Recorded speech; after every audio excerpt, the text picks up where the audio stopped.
Hello everybody and welcome back to PC Building Simulator. Now you may have guessed, this is not a stream. Today I just thought I'd just do a video because I felt, you know what, I want my PC Building Simulator streams to be as helpful and informative as they can rather than just me playing a game. Although it will be that as well.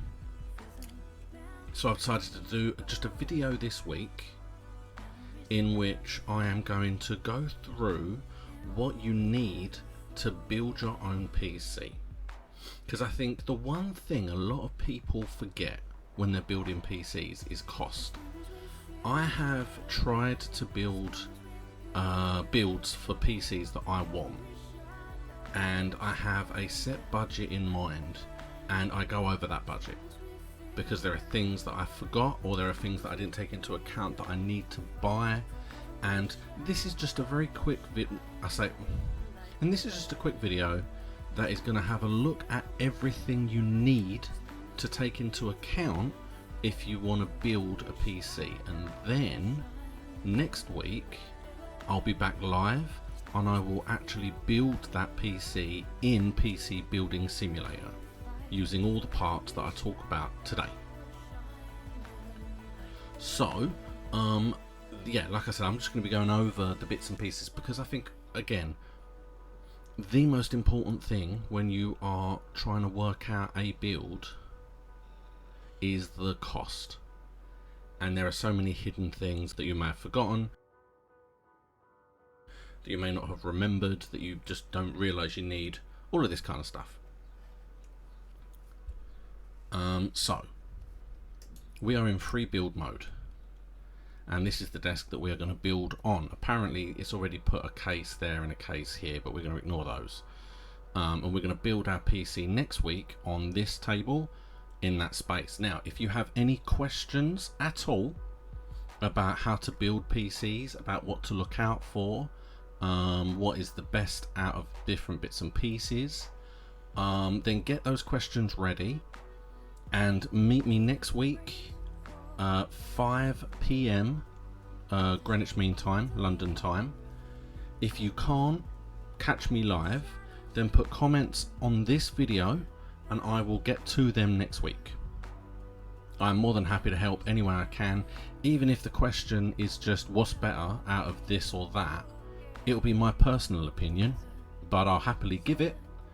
And even if, like last week, you ask something that I'm not 100% sure on, I can do research.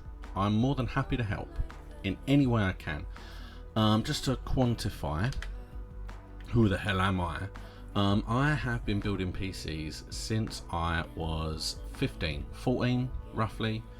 There used to be a PC market that would be once a month, and they would just do discount new release PC parts, and I could just buy what I wanted, build what I wanted, and I've just learned through that.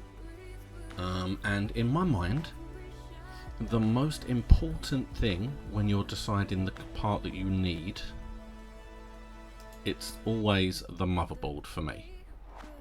The motherboard is the part that will decide everything else for you. So this is the part that is the most important. Now, if you look at a sea of motherboards and you think, oh, well, I mean, I don't know what any of this stuff means. What would be the difference and why do I care? I feel you. I see why you would feel that way. Not a problem. Then I would suggest that you start from your CPU. And the reason I would say you start with the CPU is because you can gather the CPU you want and then look at the motherboard that will fit that CPU. And then once you have that, you can then work everything around that motherboard. So, you know, motherboard is the most important, but start with the processor. There's an awful lot of people that will start at cases. And I know that might sound silly, but there are a lot of people that will look at a case and go, oh, where was that red one? And be like, for example, in fact there's one right down, that one, and they'll be like, oh, I like the look of that, I want that case. Okay, not a problem. You buy that case, but then everything else that you are able to buy with your budget will not fit in that case.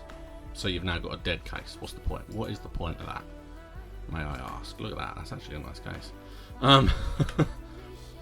But yeah, so always start with the CPU first. Now,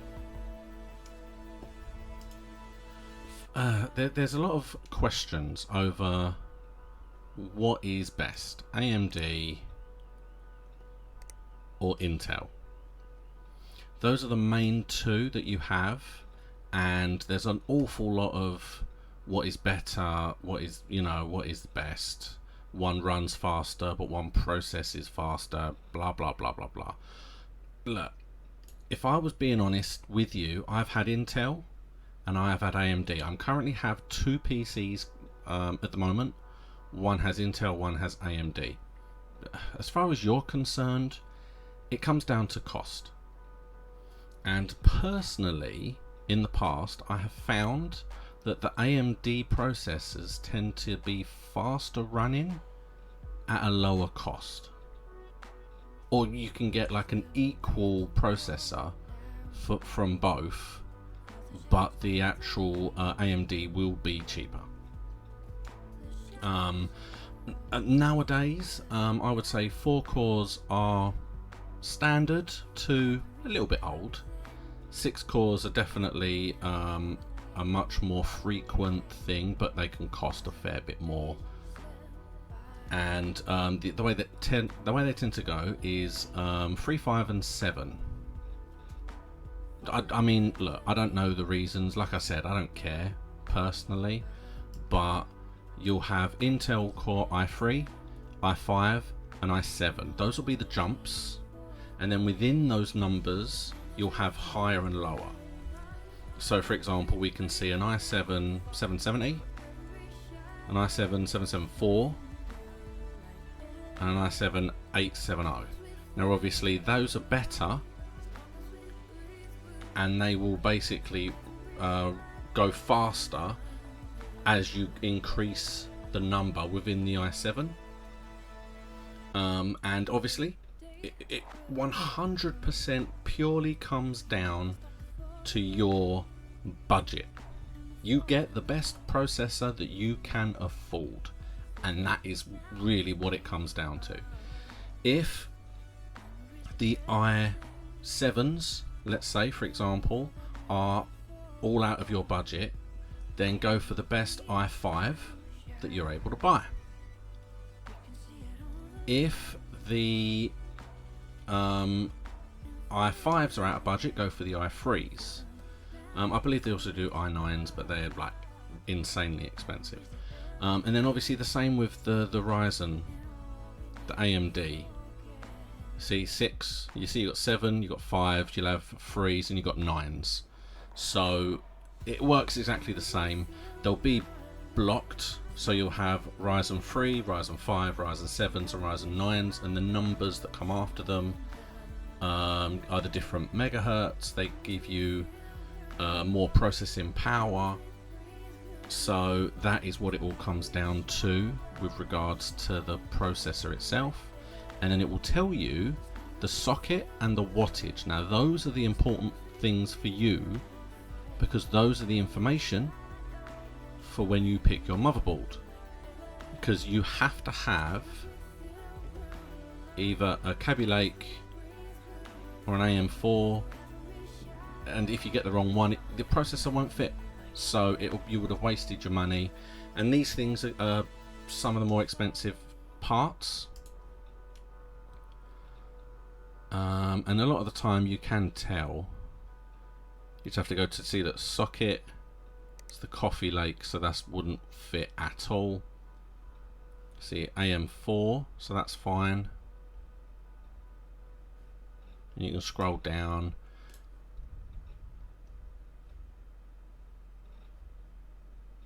And there you go, Kaby Lake there. So this would fit the processor that I was looking at earlier. Obviously that's the most important thing, to make sure that the processor fits the motherboard that you buy. Once you have the motherboard and the processor, and those two things are set, The next thing you can then look at is your case. Now the case that you need will be determined by your size of your motherboard. See, that's micro ATX, this one's an eATX, which means they take different fittings. And if you look at the cases, see, this one fits mini ATX, micro ATX and SATX, but not eATX or standard ATX. So this is a very specific sized case. And if we I mean, yeah, like this one takes mini, micro, S and E, and it's a cool little cross. So it's one of those things that most of these websites that you buy your parts at will have a very specific search term. So you could do, let's see if this works in this.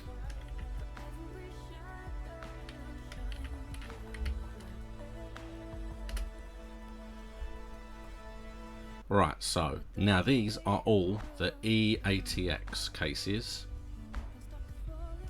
In theory, if the search worked, these are all the cases that will fit the eATX. And then you can just pick one of those, because every single one of those says that they fit. You've got a bench that you can connect your stuff to. So yeah, the way that these work is once you've worked out your processor and your motherboard, get a case that will fit. And then one of the big things to keep track of with these cases as well, once you have picked your case, is your GPU length and your CPU fan height, because some fans will be very tall and some GPUs will be very long. And if they exceed these amounts, they will not fit in your case. Again, you cannot just go around saying, I like that one, I like that one, and I like that one, and then just put it all together and you have a PC. There's an awful, I like that case actually, that's really nice. I like the colours and the design.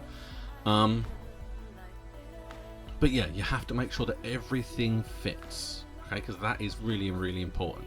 If you want to determine your build by something else, like I know there's an awful lot of people that want to determine their build by the graphics card that they specifically want, just don't worry.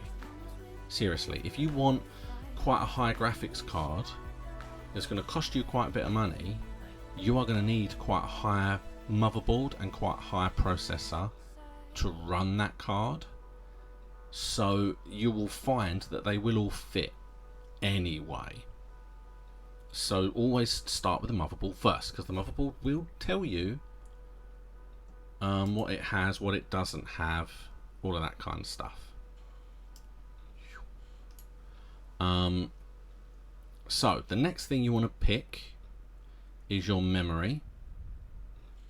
Now the socket, the RAM type will be stated. Most RAM now is DDR4. Most motherboards nowadays, if you're going to be picking it, is DDR4, so that's what you're going to be looking for. But its max RAM speed is very, very important, because if you go out and buy yourself 320 megahertz RAM, but you have this gaming motherboard, it will not work. It will not work, and you would have wasted money on memory that will not work, because it goes past the RAM maximum speed. So you have to keep that in mind, and then you look at memory. And now the design, whether you want one that just looks like a chip or one that looks really fancy, is completely your choice. It comes down to whether you've got an open case or whether you don't. You know, because you can get some very basic bog standard ones, or you can get some really fancy looking ones. Personal choice. It really comes down to personal choice. And again, if you're going to have an open case, like a see-through with lights and things, you may want a fancier one, maybe one that lights up perhaps. Then these can be quite decent, but the majority of them, like I said, are going to be DDR4. Is the size and the megahertz. So nowadays I would say 8 gig is standard. 8 gig is bog standard. 16 would be the next main level, and most motherboards do come with 4 slots, but the occasional smaller motherboards will come with 2, so you got to make sure how many you have. You know, it's like, do you want to buy 2 8 chips or 4 4 chips or 1 16? It comes down to how much money you've got right now. I have been known in the past to buy 1 8 because that's all I could afford, and I knew it would run with 1 8, and then buy another 8 later down the line. There will be people that say that memory run in pairs, so you have to have 2 and they have to be sitting in alternate RAM slots so that they run at their most effective speeds. I have never done that, and I have never had any problems, and I have built hundreds of systems. As far as I'm concerned, put 1 in, works perfectly fine. But realistically, I find that the whole 16 chips can get pricey, whereas you can get like 2 8 chips generally to work out cheaper anyway. So I would say go for 2 8. And it's one of those things. I have found, or I have a personal issue in which I feel that if your motherboard can take up to 300 megahertz RAM, do not buy 3 megahertz RAM. Buy the next one down. Buy the 266. Because if you're running it at its max, you are giving it a chance to be too powerful and to blow, because it's on the limit of what the motherboard can handle. So do not go to the max just because it goes to that. Always do the next one down, for me, for my opinion, and then you've given yourself a little bit of a leeway so that if you do overwork the RAM, you're not pushing it to its limit and therefore pushing the motherboard to its limit. RAM will be one of the cheaper things you'll buy anyway. They're relatively cheap, so that's not too big of a deal. Then you look at graphics cards. Now, these are obviously the same kind of thing. These are a very touchy subject as to which ones are best, because there's a whole different selection, all with different numbers and different bits and pieces. But the same as I was saying earlier on, the numbers tend to group together, and different makes will offer different things with different amounts of fans and looks and styles. It comes down to the onboard RAM. It comes down to the frequencies of the cores and the memory. Obviously you have to make sure the length will fit. However, I find most of them will fit, and obviously it does also come down to the fitting, although I'm pretty sure every graphics card now uses the same fitting, and it would be weird if there was one that came out with a different fitting, so you wouldn't have to worry too much. So you see, this is a smaller one. It's a much smaller length so that it will fit in a smaller case. And to be honest, the numbers that you're looking for is these numbers here: 1060, 1080, 2080. Those are the blocks of numbers that you're looking for. 1030, 1050, 1060, 1070. The higher the number goes, the better the processor is, ideally. The better the graphics card is, ideally. And then you then have the next jump up, which would be the 2010, the 2020, the 2080, 2070. That would then be a big jump in cost, So if you can afford the jump, make the jump, because those are much better graphics cards. But again, they will be considerably more expensive. And then each one itself will also have other things within them. So let's see if I can find one here. So like this is a 1060 Extreme Edition. Now the Extreme Edition will mean something. In this instance, I think it means it's got more onboard RAM, so that's a good thing to have. You also have to look for things like TI. The 1050 Ti is a better graphics card than the 1050. It will probably have faster memory frequency, faster core frequency. So that kind of thing, if you can afford the Ti version, get the Ti version. It's a better, it's a faster running, better version of that. If it says gaming, it doesn't matter. That's kind of irrelevant to some extent, unless there's a chance that these might be faster, in which case, great, go for that one. You know, the 1080 normal and the 1080 gaming, if the only difference is the frequencies, go for the faster one if you can afford it. And honestly, as you can see, all the numbers are kind of the same as you scroll down. They're all like 1080, 1060, 1060, 470. That's not the best in the world. The thing with these really are, again, it's partly budget, but it's also, you know, what's the more modern that's out now. I mean, I can imagine this here being relatively expensive. But then again, like I said, once you pick the one you want, let's say you decide you want the 1080. Let's see what we can do.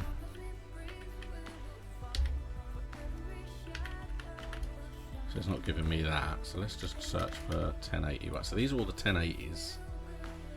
And then once you've picked the one you want, let's say it's a 1080. You would then look at the RAM, the onboard RAM, because you can see this one's got 8 gig, this one's got 11 gig.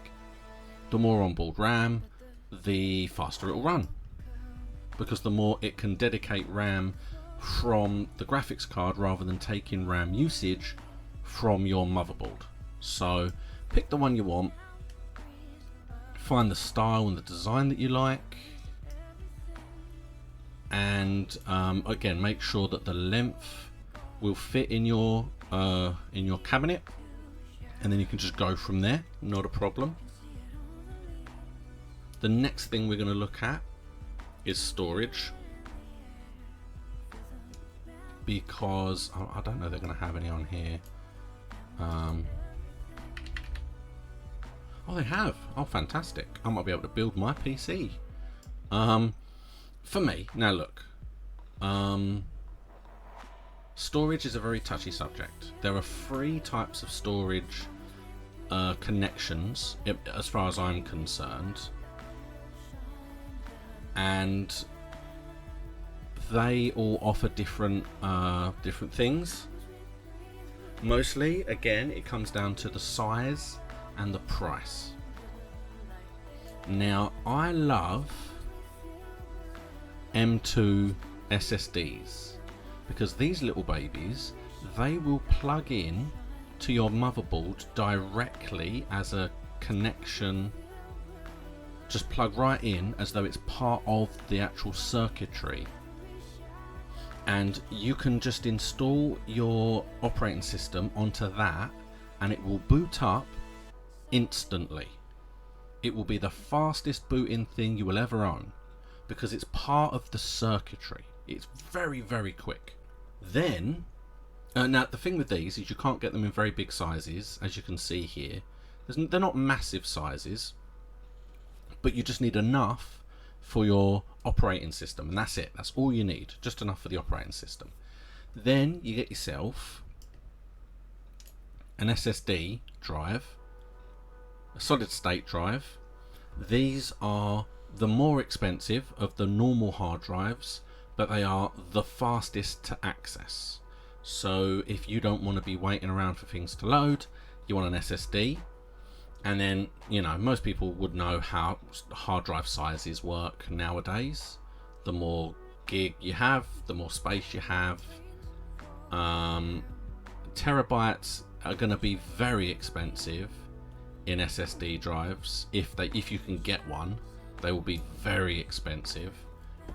So I have an SSD for the stuff that I use on a more regular basis, and then I just have a regular storage, one of these, and it's a 2 terabytes, sorry. There you go, you can get 4 and 3 terabytes, and you can get them relatively decent price nowadays, and they just fit in your case, plug into your hard drive, and they're the slow, standard, sturdy, steady hard drive that will you just put everything on and just access it whenever you need it. And that's, for me, that's the way I have it. Obviously, choices, it comes down to prices as well, because the M2 hard drives are not cheap, and the SSDs, the bigger they go, are not cheap.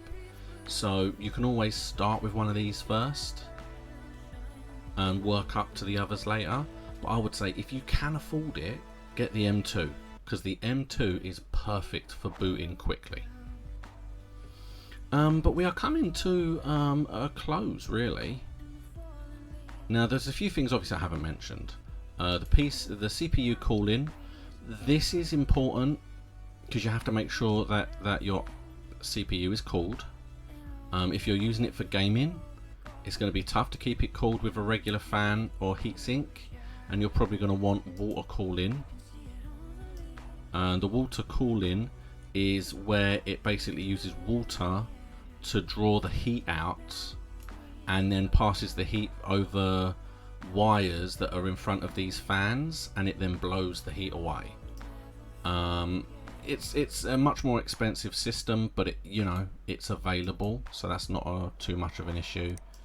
It all comes again, when you're buying your processor, most companies will have suggestions for these, and it will give you the height, so you've got to make sure the height works, and the faster airflow you want, because that means it can cool it quicker. Socket types are obviously important, because the socket type has to match the socket type of your processor. Other than that, just take a pick. It's completely your choice which ones you want and how you want them to work. See, these are pretty good, these ones. See, they've got quite high airflow, and they're big. They're very, very big. But yeah, so if you can get ones like these, they're good to get, because you get some quite solid airflow. See, this is the kind of liquid cooler I was talking about. So this bit here fits over the processor, and the water flows through here, through these pipes, and goes around there, and the fans draw the heat off of it. This is the one I've got. Not that directly, but this is the style with the 3 fans that I currently have on my main PC. Actually, it looks exactly like this. It looks exactly like that is the one that I might have. So again, it comes down. Oh, actually, I can tell you exactly what one I have, because I've just.